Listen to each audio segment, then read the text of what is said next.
Hello welcome back to my channel. ഇന്ന് നമുക്ക് ഹോട്ടലിൽ നിന്ന് കിട്ടുന്ന പോലത്തെ നെയ് റോസ്റ്റ് എങ്ങനെയാണ് വീട്ടിലുണ്ടാക്കണേന്ന് നോക്കാം കേട്ടോ. നമ്മൾ വാങ്ങി കഴിക്കാറുള്ള നെയ് റോസ്റ്റൊക്കെ കണ്ടിട്ടില്ലേ, കനം കുറഞ്ഞ് നല്ല മുരിഞ്ഞിട്ട് കാണാൻ തന്നെ എന്തൊരു ഭംഗിയല്ലേ ആ ദോശ.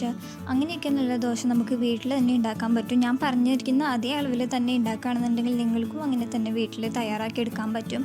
പിന്നെ ആരെങ്കിലും ആദ്യമായിട്ടാണ് നമ്മുടെ ചാനൽ കാണുന്നതെങ്കിൽ മറക്കാതെ തന്നെ സബ്സ്ക്രൈബ് ചെയ്തോളൂ. അപ്പോൾ നമുക്ക് നെയ് റോസ്റ്റ് എങ്ങനെയാണ് ഉണ്ടാക്കണേന്ന് നോക്കാം കേട്ടോ. ഞാൻ വേണ്ടിയിട്ട് 2 കപ്പ് പച്ചരി എടുത്തിട്ടുണ്ട്. അതിൻ്റെ കൂടെ ഒരു 3/4 കപ്പ് ഉഴുന്നുപരിപ്പും കൂടി ചേർക്കാം കേട്ടോ. പിന്നെ അതിലേക്ക് ഒരു 1.5 ടേബിൾ സ്പൂൺ ഉലുവ ചേർക്കുന്നുണ്ട്. നമ്മളുടെ നെയ് റോസ്റ്റ് നല്ല ക്രിസ്പി ആയിട്ട് വരാൻ വേണ്ടിയിട്ടാണ് നമ്മൾ ഉലുവ ചേർക്കുന്നത് കേട്ടോ. ഇതും കൂടി ചേർത്തിട്ട് നമുക്ക് നന്നായിട്ട് വെള്ളത്തിലൊന്ന് കഴുകിയെടുക്കാം. എന്നിട്ട് നമ്മൾക്ക് വെള്ളം ഒഴിച്ച് കുതിർക്കാൻ വയ്ക്കാം. മിനിമം ഒരു 3 മണിക്കൂറെങ്കിലും കുതിർക്കാൻ വയ്ക്കണം. ഇതിപ്പോൾ 3 മണിക്കൂർ കഴിഞ്ഞിട്ടുണ്ട്. ഇനി നമ്മൾക്ക് ഇത് കുറേശ്ശെയായിട്ട് അരച്ചെടുക്കാം. ആദ്യം തന്നെ നമ്മൾ അരയ്ക്കുമ്പോൾ ഒരുപാട് വെള്ളം ചേർത്ത് അരയ്ക്കരുത്. അങ്ങനെയാണെങ്കിൽ ദോശമാവ് വല്ലാണ്ട് ലൂസായി പോകും. അത് കാരണം കൊണ്ട് ആദ്യം നമ്മൾ അരയ്ക്കുമ്പോൾ കുറച്ച് വെള്ളം ഒഴിച്ചിട്ട് അരച്ചെടുക്കാം. എന്നിട്ട് നമ്മൾ ദോശമാവ് എല്ലാം അരച്ച് കഴിയുമ്പോൾ പാകത്തിന് വെള്ളവും ചേർത്തിട്ട് കലക്കിയെടുത്താൽ മതി.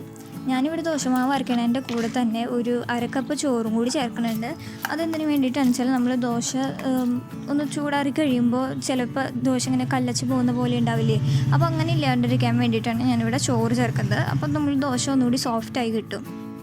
ഇനി ഇത്രയും ചേർത്തിട്ട് നമുക്കൊന്ന് നന്നായിട്ട് അരച്ചെടുക്കാം. അപ്പോൾ ഞാൻ ദോശമാവ് നന്നായിട്ട് അരച്ചെടുത്തിട്ടുണ്ട്. ഇതുപോലെ തന്നെ നമുക്ക് ബാക്കിയിരിക്കുന്ന പച്ചരി ഉഴുന്നും ഉലുവയും ചേർത്തിട്ടുള്ള ആ ഒരു മിക്സ് നമുക്ക് ബാക്കിയുള്ളത് അരച്ചെടുക്കാം. അതിലേക്കും ഒരുപാട് വെള്ളം ചേർക്കണ്ട, കുറേശ്ശെ വെള്ളം ഒഴിച്ചിട്ട് നന്നായിട്ട് അരച്ചെടുക്കുക. എന്നിട്ട് രണ്ടും കൂടി മിക്സ് ചെയ്തിട്ട് പാകം നോക്കിയിട്ട് വേണമെന്നുണ്ടെങ്കിൽ കുറച്ച് വെള്ളം കൂടി ചേർത്ത് കൊടുക്കാം. ഇൻ കേസ് നിങ്ങൾ വെള്ളം ചേർക്കുമ്പോൾ കുറച്ച് കൂടി പോയെന്നുണ്ടെങ്കിൽ അതിൽ കുറച്ച് അരിപ്പൊടി ചേർത്ത് ഇളക്കിയെടുത്താൽ മതി.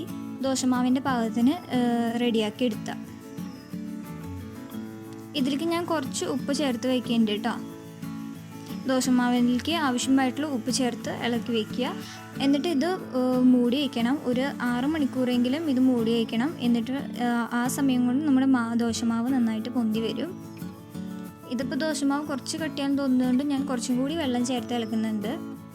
ദോശമാവിൻ്റെ പരുവത്തിലാക്കി എടുക്കുക. ഇത് മാവ് നന്നായിട്ട് പൊന്തി വരുമ്പോൾ ഇപ്പോൾ ഉള്ള ഈ ഒരു കൺസിസ്റ്റൻസിനേക്കാളും കുറച്ചും കൂടി ഒരു തിക്കാവും.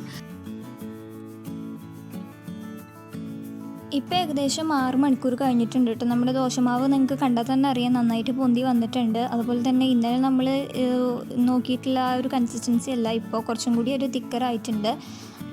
ഇതാണ് നന്നായിട്ടുള്ളൊരു പാകം. നന്നായിട്ട് ഇളക്കുമ്പോൾ നമ്മളുടെ പഴയ പോലെ നല്ല ദോശമാവിൻ്റെ പാകത്തിനായി കിട്ടും കേട്ടോ. നിങ്ങൾക്ക് ഇതുപോലെ രാവിലെയൊക്കെയാണ് ദോശ ഉണ്ടാക്കണമെന്നുണ്ടെങ്കിൽ തലേദിവസം രാത്രി തന്നെ മാവ് അരച്ച് വെച്ചാൽ മതി.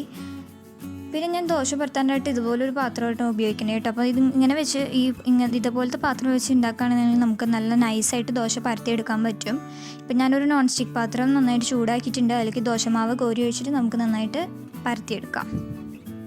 നമ്മൾ മാവ് കോരി വെച്ച് ദോശ ചൂടുന്ന സമയത്ത് പാനിൽ എണ്ണ തേക്കണമെന്നൊന്നുമില്ല കേട്ടോ. ഞാൻ എണ്ണ തേച്ചിട്ടൊന്നുമില്ല, നേരിട്ട് മാവ് കോരി ഒഴിക്കുകയാണ് ചെയ്തിട്ടുള്ളത്. അതുപോലെ തന്നെ ദോശ ചൂടുന്ന സമയത്ത് ഞാൻ തീ നന്നായിട്ട് കൂട്ടി വെച്ചിട്ടാണ് ദോശ ചുട്ടെടുത്തിരിക്കുന്നത്. ഇതിൻ്റെ മുകളിലായിട്ട് നമുക്ക് കുറച്ച് നെയ്യ് ഒഴിച്ചു കൊടുക്കാം.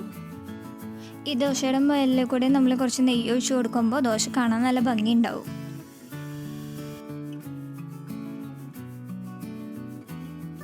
അപ്പോൾ കണ്ടില്ലേ, നമുക്ക് വളരെ എളുപ്പത്തിൽ തന്നെ നമുക്ക് ഹോട്ടലിൽ നിന്ന് കിട്ടുന്ന പോലത്തെ ദോശ നമുക്ക് വീട്ടിൽ റെഡിയാക്കി എടുക്കാൻ പറ്റുന്ന. അപ്പോൾ ഞാൻ ഈ പറഞ്ഞിരിക്കുന്ന അതേ അളവിൽ തന്നെ നിങ്ങൾ ഇൻഗ്രീഡിയൻസ് എടുക്കുകയാണെങ്കിൽ നിങ്ങൾക്കും പെർഫെക്റ്റ് ആയിട്ട് ദോശ നിങ്ങൾക്ക് വീട്ടിൽ ഉണ്ടാക്കിയെടുക്കാൻ പറ്റും. അപ്പം മറക്കാതെ എല്ലാവരും ഇന്ന് തന്നെ ട്രൈ ചെയ്ത് നോക്കുക. എല്ലാവർക്കും ഇഷ്ടപ്പെടും. അപ്പോൾ വീഡിയോ ഇഷ്ടപ്പെട്ടെങ്കിൽ എല്ലാവരും ലൈക്ക് ചെയ്യണം, ഫ്രണ്ട്സിനും റിലേറ്റീവ്സിനൊക്കെയും ഷെയർ ചെയ്യണം കേട്ടോ.